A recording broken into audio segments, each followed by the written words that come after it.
नमस्कार दोस्तों, smart study classes 77 की यूट्यूब चैनल पे आपका हार्दिक स्वागत है। और ये सामान्य अध्ययन की श्रृंखला है और ये सामान्य अध्ययन की श्रृंखला में ये क्लास 4 है दोस्तों। आप सामान्य अध्ययन जो एनटीए नेट और जेआरएफ सहित आरओ एआरओ यूपीएससी और साथ ही उप निरीक्षक पुलिस और जो भारत की होने वाली सभी परीक्षाएं हैं उसके लिए जो सामान्य अध्ययन बहुत ही आवश्यक होता है। सामान्य अध्ययन जिसमें आपको बहुत ज़्यादा अध्ययन करना होता है, तो ऐसे में हम बिल्कुल एकदम सटीक एमसीक्यू आपके लिए ले आए हैं जो आपकी परीक्षा के लिए बहुत महत्वपूर्ण है। और आप देखेंगे कई बार ये परीक्षाओं में आए हुए हैं, तो ऐसी टाइप की क्लास 4 में आपका हार्दिक स्वागत है दोस्तों। ये क्लास 4 है और इस क्लास 4 का आज पहला प्रश्न है स्मार्ट स्टडी क्लासेस पर कि फरवरी 28 को कौन सा दिवस मनाया जाता है। 28 फरवरी को क्या राष्ट्रीय वानिकी दिवस मनाते हैं? पर्यावरण दिवस तो आप जानते हैं 5 जून को मनाया जाता है। और क्या राष्ट्रीय विज्ञान दिवस? तो इसमें सही हो जाएगा कि हम 28 फरवरी को जो मनाते हैं दोस्तों वो राष्ट्रीय विज्ञान दिवस हम मनाते हैं। ये बहुत महत्वपूर्ण है, ये आप उत्तर में देख पा रहे हैं, ऑप्शन सी इसका सही है। और आप देखिए कि नेट जेआरएफ हिंदी पेपर 2 की तैयारी करें आप हमारे साथ। और टारगेट नेट जेआरएफ आप देखें 2022 शिक्षा आपके हाथ में यूट्यूब पर। आप स्मार्ट स्टडी क्लासेस को ज्वाइन करें और यूट्यूब पर लगातार आप अपने परीक्षा को, अपने धैर्य को और साथ ही अपने उत्साह को और अपनी शार्पनेस में और स्पीड आप लाते जाएं और जिससे आपका एग्जाम सॉल्व हो जाए। आइए हम देखते हैं आगे। लव आल शब्द का प्रयोग किस खेल में किया जाता है? क्या लव आल शब्द का प्रयोग क्रिकेट में होता है, क्या फुटबॉल में होता है या बैडमिंटन में होता है? तो जो लोग बैडमिंटन या फुटबॉल खेलते होंगे, क्रिकेट खेलते होंगे, उनको पता होगा कि ये जो लव आल शब्द होता है ये बैडमिंटन में इसका यूज किया जाता है। और इसके अलावा इसमें और भी कुछ शब्द यूज होते हैं जिससे deuce, smash, drop, let, double, fault आदि शब्दों का प्रयोग ये बैडमिंटन में किया जाता है। और लव आल को आप याद रखना कि लव आल जो शब्द है ये प्रयोग किया जाता है किसमें? बैडमिंटन में। आइए अगले प्रश्न की तरफ बढ़ते हैं दोस्तों। विश्वविद्यालय अनुदान आयोग को संवैधानिक दर्जा कब दिया गया?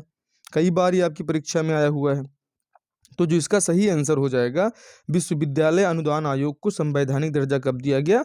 वर्ष 1956 में दिया गया। और वर्ष 1956 में हमारे देश के पीएम कौन थे? तो हमारे देश के पीएम थे पंडित जवाहरलाल नेहरू जी। ठीक है दोस्तों, आगे देखते हैं कि अगला प्रश्न क्या है कि निम्नलिखित कंप्यूटर भाषाओं में कौन सी भाषा आर्टिफिशियल इंटेलिजेंस कृत्रिम बुद्धिमत्ता हेतु प्रयोग की जाती है?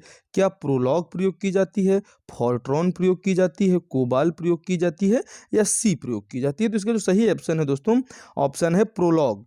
प्रोलॉग ये एक ऐसी कंप्यूटर की भाषा है जो आर्टिफिशियल इंटेलिजेंस कृत्रिम बुद्धिमत्ता वाले कंप्यूटर जो बनाए जा रहे हैं दोस्तों उसमें इसका प्रयोग किया जाता है, उसमें प्रोलॉग भाषा का प्रयोग होता है। आपको अब इसको याद रखना है, प्रोलॉग। ठीक है दोस्तों, बहुत ही महत्वपूर्ण है। आगे बढ़ते हैं। जैव पारिस्थितिकी सबसे समृद्ध है। जो जैव पारिस्थितिकी है जो हमारी, क्या ध्रुवीय क्षेत्रों में सबसे ज़्यादा मजबूत या समृद्ध है? क्या शीतोष्ण कटिबंधीय क्षेत्रों में मजबूत है, उष्ण कटिबंधीय में या महासागरों में? तो जो हमारी जैव पारिस्थितिकी होती है दोस्तों ये मजबूत सबसे ज़्यादा कहाँ होती है? उष्ण कटिबंधीय क्षेत्रों में ये सबसे अधिक मजबूत होती है। ध्रुवीय, महासागरों और शीतोष्ण कटिबंधीय क्षेत्रों की अपेक्षा सर्वाधिक समृद्ध है कहाँ? उष्ण कटिबंधीय क्षेत्रों में। आगे हम देखते हैं कि अगला प्रश्न है आज, ग्रेट हिमालयन नेशनल पार्क कहाँ स्थित है? ये कई बार एग्जाम में आता है कि ग्रेट हिमालयन देखने के बाद जो हम ये तीनों रेंज देखते हैं ऊपर वाले एरिया में दोस्तों, जम्मू कश्मीर वाले रीजन में, तो हम जो है वहीं चलते हैं और वहाँ देखते हैं क्या वहाँ तो उत्तर प्रदेश पड़ता नहीं है, वहाँ पे पड़ता है क्या? हिमाचल प्रदेश पड़ता है, उत्तराखंड भी उस साइड में नहीं पड़ता और जम्मू कश्मीर उस साइड में पड़ता है। तो ऑप्शन बी और डी में हम जाएंगे, तो इसका जो सही ऑप्शन हो जाएगा ऑप्शन बी, जम्मू कश्मीर के अलावा ऑप्शन बी हिमाचल प्रदेश है। हिमाचल प्रदेश में ग्रेट हिमालयन नेशनल पार्क स्थित है, आप इसको याद रखें। और आप हमारे चैनल पे सामान्य अध्ययन के सभी विषयों के प्रैक्टिस सेट मौजूद हैं। आपको हिंदी के, आपको हिस्ट्री के, आपको कॉन्स्टिट्यूशन के, आपको कंप्यूटर, ज्योग्राफी और सहित पर्यावरण के सभी जो है प्रैक्टिस सेट मौजूद है, आप उनको सॉल्व करें। और ये देखें आप कि अंग्रेजों द्वारा दिल्ली को राजधानी कब बनाया गया। तो आप जानते हैं दोस्तों, आपने अगर हमारे चैनल पे आपने मॉडर्न इंडिया अगर आपने देखा है, तो मॉडर्न इंडिया वाले लेक्चर में बिल्कुल ये है कि अंग्रेजों ने 1911 में जब जॉर्ज पंचम महोदय आए थे, तो उन्होंने सबसे पहले क्या किया था, बंगाल विभाजन को रद्द किया। और बंगाल विभाजन को रद्द करने के बाद यहीं पे जनगण मन गाया गया, जो 1912 में उनको जो है जो नोबेल पुरस्कार मिलता है, साहित्य वाला नोबेल पुरस्कार टैगोर जी को, तो वो यहीं पे इनकी जो है जनगण मन अधिनायक ये जॉर्ज पंचम को कहते हैं, हे जॉर्ज पंचम, आप इस यहाँ के लोगों के मन और जो जनगण मन अधिनायक सबके आप नायक हैं, आपकी जय हो। और उन्होंने खाली जॉर्ज पंचम की बड़ाई की, और वो बड़ाई चूंकि दुनिया के 25% जो है भूभाग पर इनका कब्जा हुआ करता था, इन अंग्रेजों के उपनिवेश हुआ करते थे, तो इन्होंने बिल्कुल इनको पसंद कर लिया। और उन्होंने जो है बिल्कुल इनको क्या दिलाया, इनको दिलाया साहित्य का नोबेल पुरस्कार, जो 1912 में मिला था। और आप देखें कि अंग्रेजों द्वारा दिल्ली को राजधानी बनाया गया कब, तो 1911 में कोलकाता थी, इसको याद रखना है। राजधानी परिवर्तन हुआ, कोलकाता से दिल्ली लाया गया, पूछा जाता है, तो इसको आपको बिल्कुल दिमाग में बैठा लेना है कि हमारी जो राजधानी है वो कलकत्ता से दिल्ली अंग्रेजों द्वारा वर्ष 1911 में लाई गई थी, और 1911-12 ये दोनों आता है, तो आपको बिल्कुल दिमाग में बैठा लेना है। ठीक है, आप जानते हैं 1905 में क्या हुआ था। 1905 में बंगाल विभाजन हुआ था, और इसी बंगाल विभाजन में इन्होंने जो बनाया पूर्वी पाकिस्तान और एक पश्चिम बंगाल।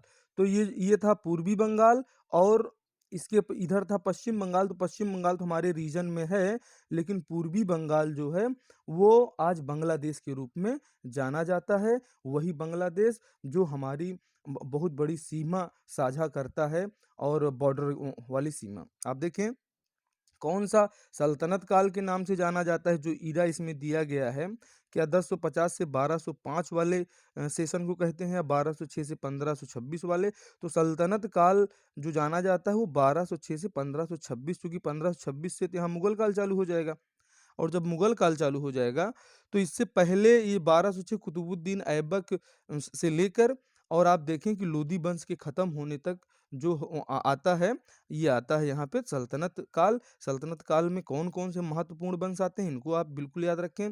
सबसे पहले गुलाम वंश आता है 1206 से 1290 ईस्वी तक। फिर आता है खिलजी वंश 1290 से 1320 तक। फिर आता है तुगलक वंश 1320 से 1398 तक। फिर आता है सैयद वंश 1398 से 1451। और फिर लोदी वंश जो आता है 1451 से 1526 तक ये लोदी वंश रहता है, इसको आपको याद रखना है। तो मतलब सल्तनत काल में गुलाम वंश, खिलजी वंश, तुगलक वंश, लोदी, ये सैयद और लोदी वंश इतने आते हैं, तो यही कहते हैं गुल खिले। ठीक है दोस्तों, ये तुगलक वंश, सैयद वंश, लोदी वंश, ये वाला जो एक शॉर्टकट है इसको आप याद रखें, बहुत ही महत्वपूर्ण है आपके लिए। अगले प्रश्न की तरफ हम लोग बढ़ते हैं। स्मार्ट स्टडी क्लासेस पर संविधान सभा के पहले अध्यक्ष कई बार पूछ लिए जाते हैं। राजेंद्र प्रसाद जी को आप जानते ही हैं, ये स्थायी अध्यक्ष थे। बी आर अम्बेडकर कौन थे, इनके बारे में भी आप जानते हैं कि संविधान के निर्माण में कितनी बड़ी भूमिका इन्होंने निभाई। और डॉक्टर सच्चिदानंद सिन्हा ये सबसे बुजुर्ग व्यक्ति थे, इसीलिए ये संविधान सभा के सबसे पहले अध्यक्ष बनाए गए। और महात्मा गांधी ने तो इसमें जो है संविधान सभा में इनको सदस्य बनाए जाने की जो वो था, लेकिन महात्मा गांधी जी ने कहा कि हम ऑब्जर्वेशन ऊपर से करते रहेंगे, हम संविधान सभा में नहीं जाएंगे। और संविधान सभा में जो भी इनको लगता था, जैसे ये जो है पंचायतों को पहला स्थान देना चाहते थे, लेकिन पंचायतों चूंकि जब इनकी मृत्यु हो गई तो फाइनलाइज करते समय जो भीमराव अम्बेडकर जी थे और बी एन राव जो संवैधानिक सलाहकार थे, इन्होंने मौलिक अधिकारों को पहला स्थान दिया। आप देखेंगे मौलिक अधिकारों को, और उसमें से जो डॉक्टर अम्बेडकर को लगता था कि भाई आप देखें समानता का अधिकार सबसे पहले क्यों आया, अगर गांधी जी अंदर होते तो पहले समानता का अधिकार न लाके सबसे पहले पंचायतों का अधिकार लाया जाता, जो बाद में नीति निर्देशक तत्वों में शामिल किया गया है। ठीक है दोस्तों, आगे बढ़ते हैं। बहुत ही महत्वपूर्ण क्लास है। मूल संविधान जो है ये मूल संविधान कर्तव्यों को भारतीय संविधान में किस वर्ष समाविष्ट किया गया था? तो हमारे मूल संविधान में जो ये जो मूल कर्तव्य हैं इनको कब शामिल किया गया? बहुत ही महत्वपूर्ण है, तो इसका सही आंसर हो जाएगा कि जो मौलिक कर्तव्य हैं इनको 42वें संविधान संशोधन 1976 द्वारा संविधान के अनुच्छेद 51 का में जोड़ा गया और आज मौलिक कर्तव्यों की टोटल संख्या 11 है। वर्ष 1976 आप बिल्कुल याद रखिए कि मूल कर्तव्यों को जो है इसी में जोड़ा गया। मूल संविधान में कर्तव्यों को जोड़ा गया कब? 1976 में। इससे पहले ये मौलिक कर्तव्य संविधान में नहीं थे। आप देखें कि भारत के संदर्भ में फेडरेशन कप के नाम से जाना जाता है, तो क्या क्रिकेट वाले में फेडरेशन कप यूज होता है, हॉकी का है, फुटबॉल का है, वॉलीबॉल का है? तो जिसका सही आंसर हो जाएगा दोस्तों, इसका सही आंसर हो जाएगा कि फुटबॉल के संदर्भ में जो है फेडरेशन कप आता है। फेडरेशन कप का सीधा लिंक आप करें किससे? फुटबॉल से। यही बार बार एग्जाम में आता है और कई परीक्षा में आया हुआ है। आगे देखते हैं कि निम्नलिखित में से ग्रीन हाउस गैसों में शामिल नहीं है। क्या कार्बन डाइऑक्साइड शामिल है? क्या मीथेन शामिल नहीं है? क्या नाइट्रस ऑक्साइड या हाइड्रोजन? तो ग्रीन हाउस जो गैसें हैं दोस्तों, ग्रीन हाउस गैसों में ये हाइड्रोजन शामिल नहीं है और बाकी CO2, CH4 और N2O नाइट्रस ऑक्साइड ये सभी जो है ग्रीन हाउस गैसों में शामिल हैं। इसको आप अपने दिमाग में बिल्कुल बैठा लें दोस्तों कि ग्रीन हाउस गैसों में शामिल नहीं है क्या? तो ये हाइड्रोजन नहीं है, बाकी कार्बन है, मीथेन है और नाइट्रस ऑक्साइड ये सब शामिल हैं ग्रीन हाउस गैसों में। प्रश्न संख्या 13 की तरफ बढ़ते हैं भाई। क्योटो प्रोटोकॉल क्या है? यह एक ग्लोबल वार्मिंग को कम करने हेतु प्रयत्न करने के लिए देशों के बीच समझौता है। यह अम्ल वर्षा को कम करने हेतु प्रयत्न करने के लिए देशों के बीच एक समझौता है कि यह प्रदूषण को नियंत्रित करने हेतु पौधे लगाने के लिए प्रयत्न करने के लिए देशों के बीच समझौता। इनमें से कोई नहीं। तो जिसका सही हो जाएगा जो क्योटो प्रोटोकॉल है दोस्तों, ये क्योटो प्रोटोकॉल का संबंध है। यह ग्लोबल वार्मिंग को कम करने के लिए जो है एक सभी देशों के बीच में यूनाइटेड नेशंस के जो देश हैं उनमें इसमें समझौता है कि भाई ग्लोबल वार्मिंग को सभी लोग मिलकर कम करेंगे।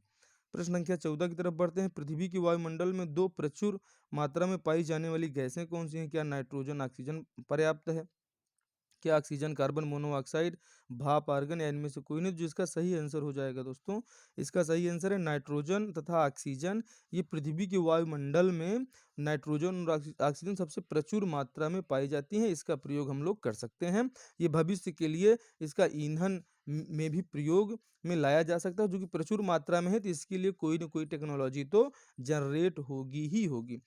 प्रश्न संख्या 15 की तरफ हम लोग बढ़ते हैं। बहुत ही महत्वपूर्ण, भारत में प्रथम कृषि विश्वविद्यालय कहाँ पर स्थापित हुआ? जबलपुर में, कानपुर, कुमारगंज फैजाबाद या कि पंतनगर? तो इसका जो सही आंसर हो जाएगा दोस्तों, इसका सही आंसर है कि पंतनगर में भारत का पहला कृषि विश्वविद्यालय स्थापित किया गया था।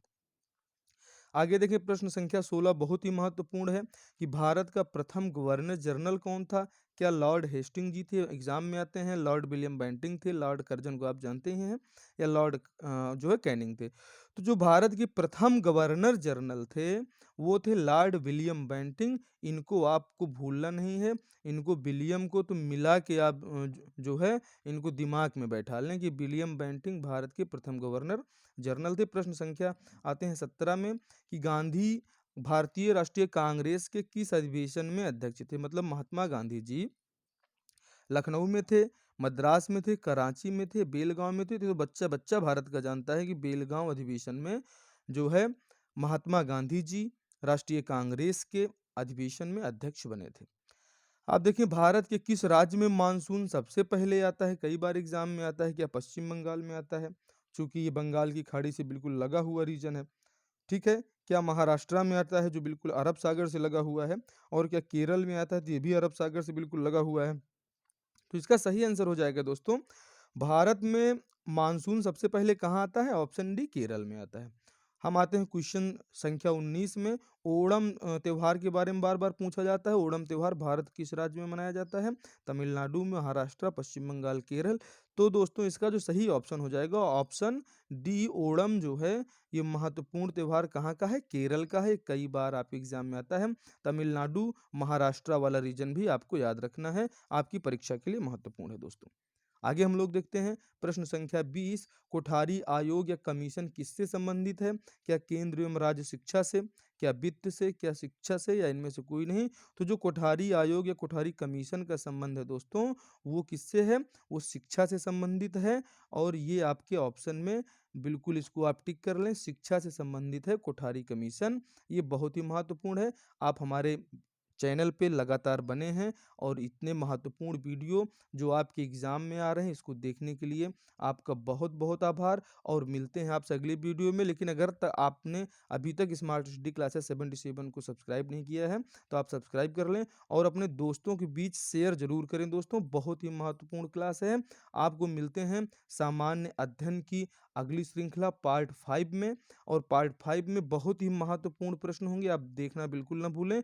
बहुत ही जल्द आपके चैनल पे जो है सामान्य अध्ययन 5 और नेट जेआरएफ जो आप अगर क्वालीफाई करना चाहते हैं, तो इसके जो है क्लासेस लगातार जो है चैनल पे अपलोड हो रही हैं। आप इसका अध्ययन करें। मिलते हैं आपसे अगले वीडियो में। तब तक के लिए बहुत-बहुत धन्यवाद।